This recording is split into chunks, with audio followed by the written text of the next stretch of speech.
You could charge me for that question. One more day. I know where you live. You could charge me for that question.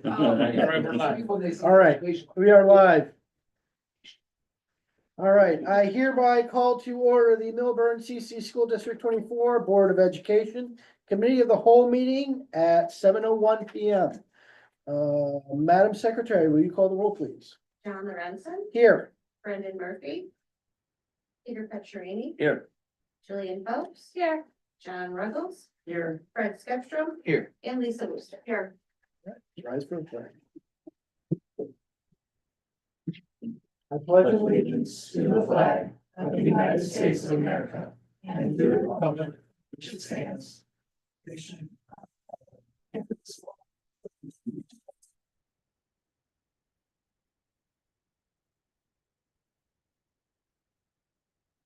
Madam Secretary, do we have any public comments?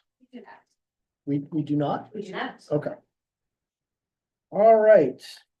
Do we have any addition of information discussion items? Joan? No? Okay. Okay. Then let's continue with the discussion on the FY25 amended budget. Okay, well, there are no changes to the document that was presented, I believe, 3 board meetings ago. So unless anyone has any questions, there is nothing new to go over. It's balanced. It is balanced, and in the next board meeting at the 28th, would ask you to approve the amendment, and then that will get resubmitted to the state. Thanks.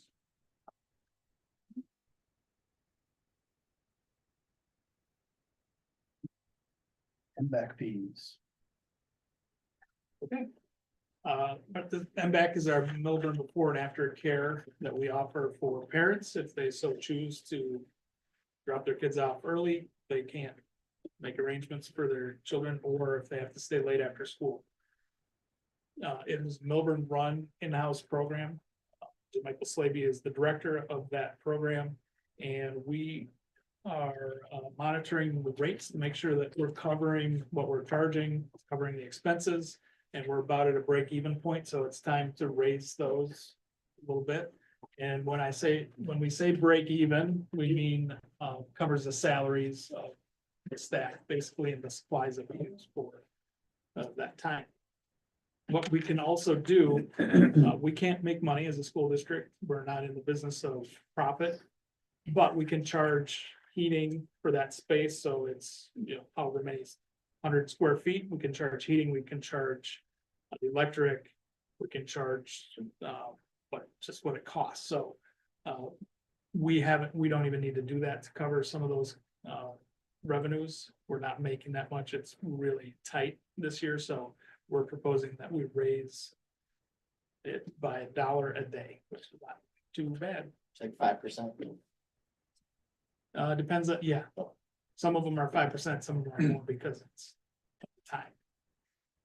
Was there a reason that it didn't go with the 10% that we did all the other fees for? Or does this have to be a separate? Just for ease sake. Just for ease of continuing to raise it slowly and keeping an even number.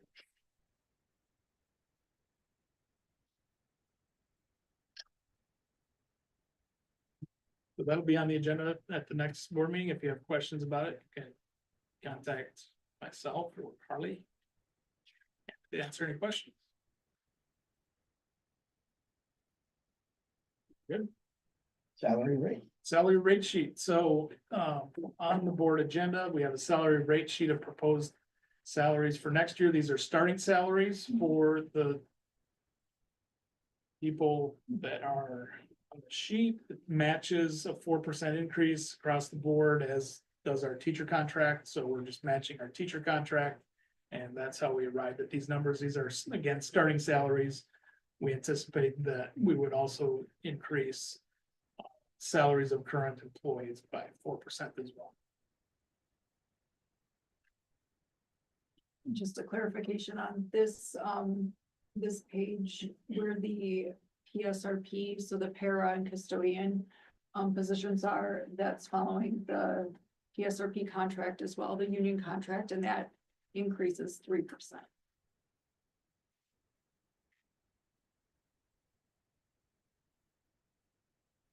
On the starting salary.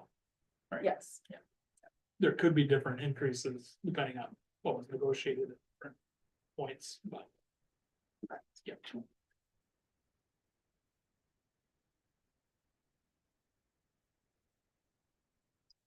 Okay. That about covers that. That's something we do have to do every year at this time, so we just start actually a little bit ahead of the game. We usually do that in June. So that'll be on the agenda for the next board meeting.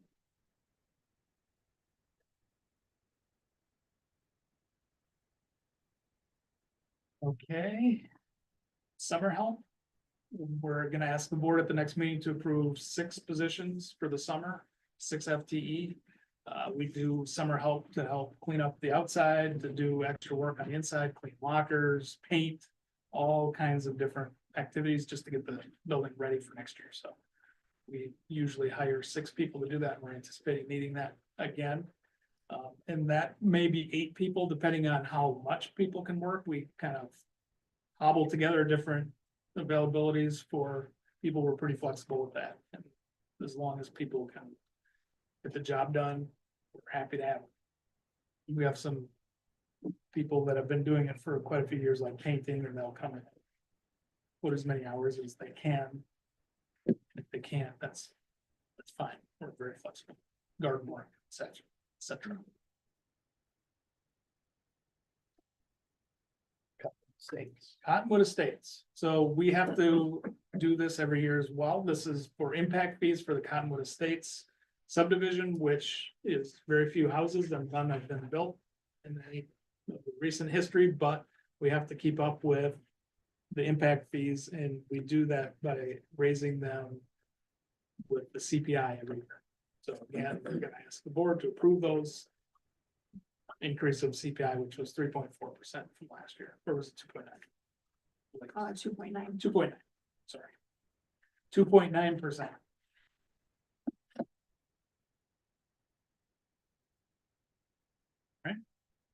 What about the other places that we might have impact fees from? Because it will the townhomes. By Children of America. Yeah, So we had an impact fee agreement. It was a set dollar amount. Okay. With that builder. why don't we do the same thing with Cottonwood instead of continually updating it every year? That's a good question. It's not really, it's not really like developed. I think it's like just one person owns it right now and they have a permit to be able to, but it's not like an active thing where they're ready to build 100 units over. That's my, why it was different from the townhomes. Okay. Yeah. But again, why can't we just get a set? Just Well, because we don't want it to be static, you don't want it to be static. so we want it to be like an evergreen Okay. agreement, but raise the impact. It does go to the county tracks it. So I don't know if it's because it's not in the village of Lindenhurst that it's different too. That could be because it's unincorporated Lake County. Okay. I believe. Quote me on that. There's some function that may have an impact on. Okay. Good question. Food service contracts. I can take that one. We received the renewal contract from Whitson's for next year. The increase that they are seeking is 3.6%. What we're currently paying, so that is the rate we will pay. So it's an increase from $4.72 per lunch up to $4.89 per lunch. It's not a direct correlation with what we charge students. We'll figure that out in a couple months once we get the federal reimbursement rate for lunches from the USDA. And once we get that amount, we'll consider that reimbursement rate along with the increase from Whitson's and determine what rate will pass along to families.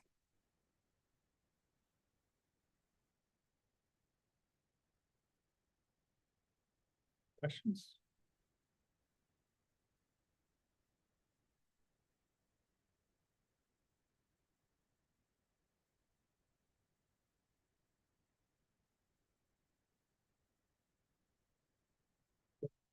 Future agenda items. Absolutely. All right.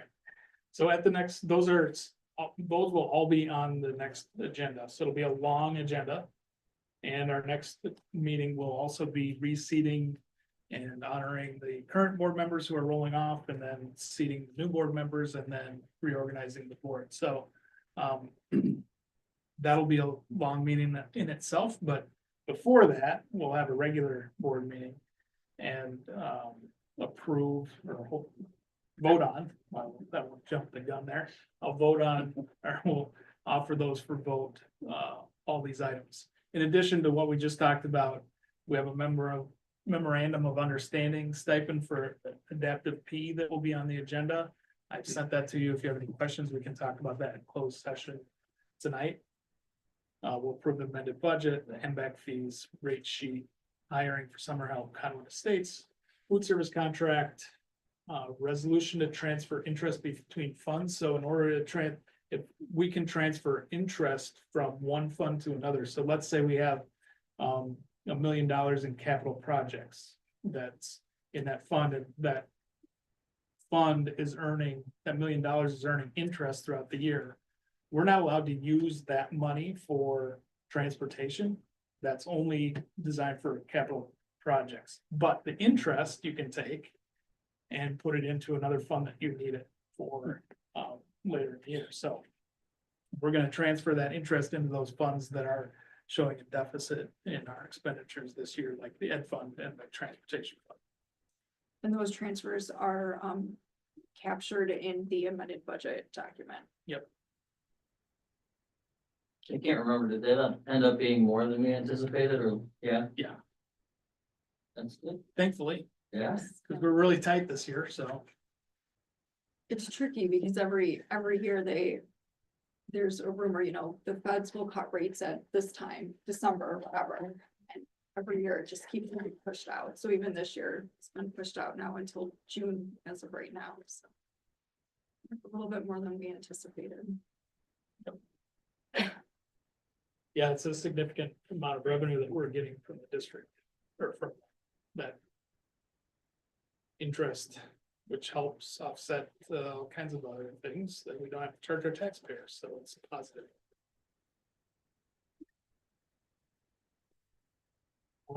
Little Heroes contract is our occupational or the PT or OT? PT, thanks. Physical therapist that we contract with part-time through, she's a private contractor versus being on our payroll, but she's done it for many years and at one time was on our payroll as an employee, but has chosen to go private. She works in other school districts as well, but we do that every year. And so that contract will be up for approval at the next board meeting. The treasurer surety bond, so we have to have, because we have money in the bank and we have a treasurer, we have to make sure that we have insurance against fraud or them somehow stealing the money. Not likely to happen, hopefully never happens, but we have insurance for that and we get that approved every year. And in June, that's when we approve all of the treasurer. We'll go through that at a later date. In addition, you have in front of you the potential Board of Education dates for next year, so we have to pick our meeting dates. There's a couple of items to point out. In July, we only have one date, so we move it to more of a central location. We don't do two in July because it's really hard to get people together in July. It seems with summer vacations. November this year, because of the way the dates fell, it was a little bit awkward. We would have had 3 board meetings in 4 weeks, plus the III conference. So that would seem like a lot to ask the board to attend. Well, on there with your approval, we'll have 1 meeting in November. And it seemed to make sense with the timing of it. also on Indigenous Peoples' Day, Columbus Day, on October date, we moved the board meeting 1 week earlier from the 13th to the 6th, just so we're not having a board meeting on a day where there's no school. December also is one meeting next year. Because it's a short time frame, again, between, we try to keep it just one meeting in December, because it seems like people are very busy and appreciate that time. It's also a little bit of a lull as far as the board work at that time of the year, because the levy is already done, essentially, the budget's done.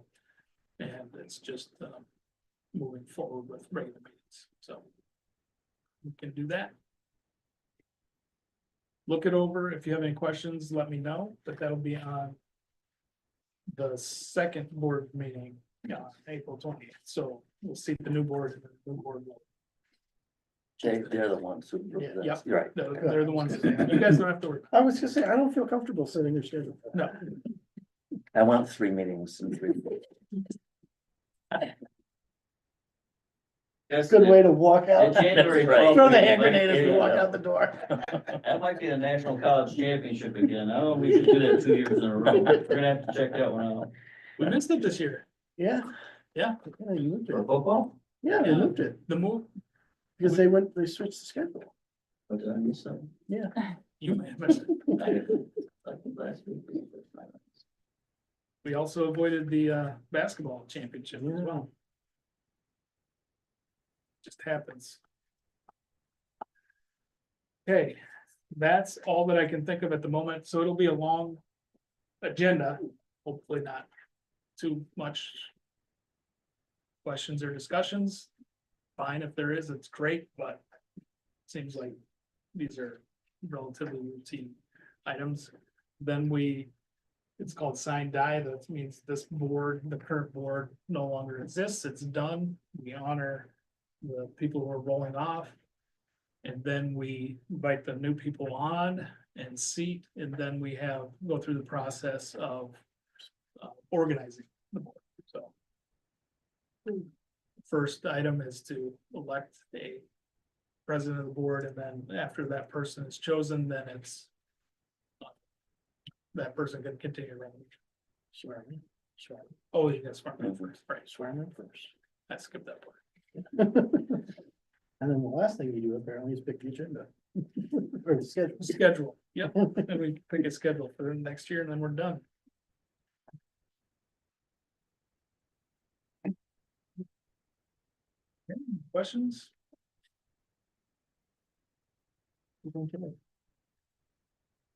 I have nothing of significance to report. There's lots of concerts this time of the year, as you know, and continue to update the board in the board notes each week about that. Legislative issues are hopping right now. There's, we got a presentation last Friday at the Lake County Superintendent's meeting, and there's currently 3,000 bills that are still possible.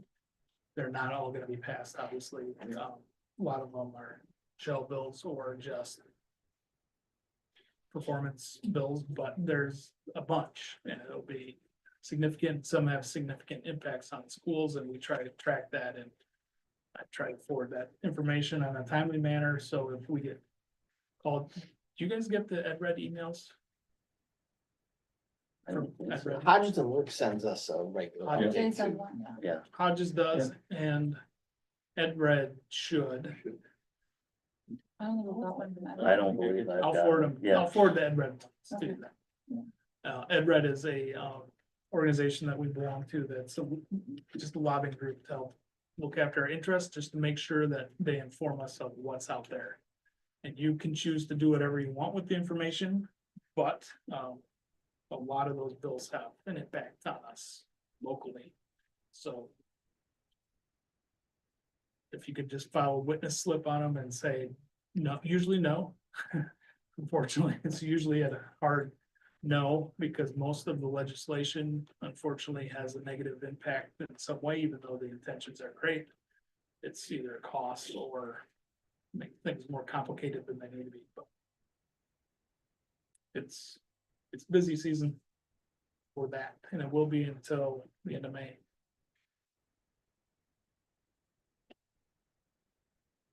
That's all I've got.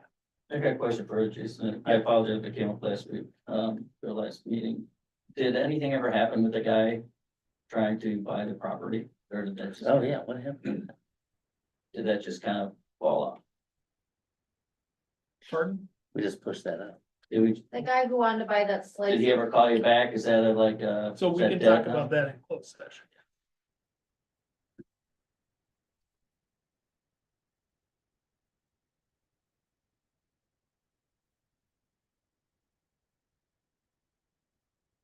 I have two quick updates. I met with the benefits cooperative a week ago. The increase for next year for medical benefits is a 6.6% increase for HMO and a 9% increase for PPO. So in terms of dollars, that's about 21,000 for the HMO and 210,000 for the PPO. There will be no change in dental. We use Delta Dental, but dental, vision, disability or life insurance. These will be the increases for next year. Any questions? It's good news relative to our first estimate. Oh. It was over 15%. Which is what we were last year, somewhere in the teens for increases, so. 9% is bad, but it's not as bad as needed. And the only other thing is our audit this year will be in August, so it's the week of August 11th, the week before school starts. We get about a month, which is good. So,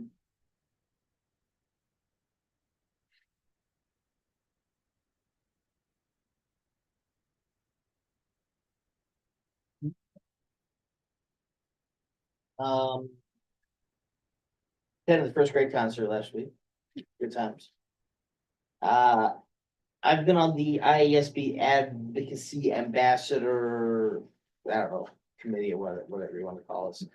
But they're doing their meetings on Fridays at noon nowadays. Can't really make that. It's kind of difficult for most people. I've voiced a different time choice, but if anybody's interested in doing that, Fridays at noon, hop on a Zoom and talk about stuff at the legislative level. And they encourage us to, then reach out directly to our local or national representatives.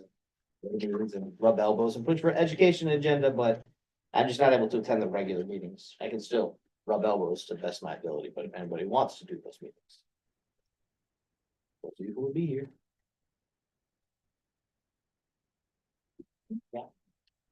I attended the second grade concert before spring break. Gosh, that's like a long time Yeah. ago. I did hear some comments from people I know and just around that the sound system was a lot better than in previous concerts. So that's exciting to hear that they noticed that difference. And it's not our sound system that we're gonna get installed. Oh, well, that's awesome. Well, whatever temporary- happened with the sound, And people it is were. better than last year. I Yeah. could hear it so clearly. Also want to just kudos to the music teacher. I can't remember her name at this point. Miss Klein. Miss Klein, she did absolutely fantastic. Great program, really kept the kids engaged. It was just a really fun thing. So. Yeah, she did great. Thanks.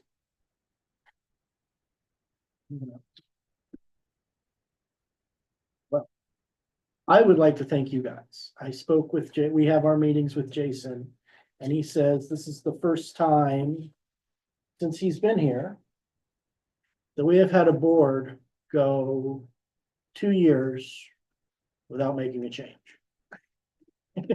Really? Really? Really?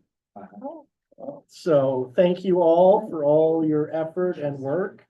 And be careful in the next 2 weeks. Don't get run over for the car. You know I like records, okay? And with that, I think we can go to a closed session, right? Yep. Is there anything else? No, Is it 1 and 2 and 6? 6 No. and 6, yeah. Oh, I need to read it first. Oh, Oh, that's right. 1, 2, and 6. Yeah, that's right. Yeah. All right, so I need a motion to go to closed session for the following reasons. Number 1, the appointment, employment, compensation, discipline, performance, or dismissal of specific employees, specific individuals who serve as independent contractors in a park, recreational, or educational setting, or specific volunteers of the public body or legal counsel for the public body, including hearing testimony on a complaint lodged against an employee, a specific individual who serves as an independent contractor in a park, recreational, or educational setting, or a volunteer of the public body, or against legal counsel for the public body to determine its validity. However, a meeting to consider an increase in compensation to a specific employee of a public body that is subject to the Local Government Wage Increase Transparency Act may not be closed and shall be open to the public and posted and held in accordance with this Act 5 ILCS 120-2C1. Also, collective negotiating matters between the public body and its employees or the representatives, or deliberations concerning salary schedules for one or more classes of employees, 5 ILCS 120-2C2. And we said 6, the setting of a price for sale or lease of property owned by the public body, 5 ILCS 120-2C6. So move. Second. All in favor? Aye. We need roll. All right, Madam Secretary? John Lorenzo. Yes. Brandon Murphy. Yes. Peter Petrini, Yes. Jillian Phelps. Yes. John Ruggles. Brett Scottrell. Yes. And Lisa Worcester. Yes. Yep, roll to go in, voice to go out. Voice to go. Okay, we will cut out the live streaming at this point because we will be taking no more action other than to adjourn. Go into closed session.